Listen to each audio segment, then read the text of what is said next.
Hindi natuloy ang sanay paglabas sa Rafah crossing ng ating mga kababayan sa Gaza dahil sa mga pag-atake nitong weekend. Ayon pa sa Department of Foreign Affairs, bumaba ang bilang ng mga Pilipinong gustong tumawid patungong Egypt dahil hindi makakasama ang kanilang mga asawang Palestino.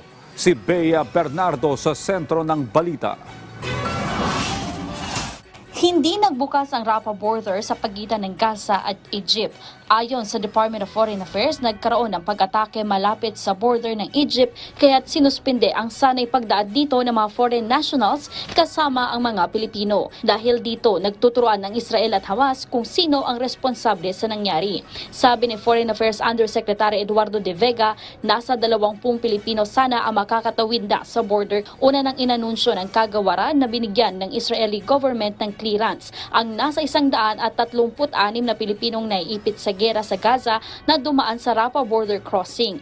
Pero hindi kasama ang kanilang Palestinian na asawa o kamag-anak. Dahil dito, 40 mga Pilipino na lamang ang gustong umalis sa Gaza.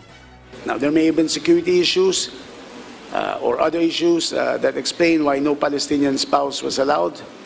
But at the very least, our nationals are there and are allowed, and we're telling them, please go home. You can always come back to Gaza when the situation clears. Kinakausap naman ng Embahada ng Pilipinas sa Tel Aviv ang Israeli government para payagang makaalis din ang mga Palestinian na asawa ng mga Pilipino.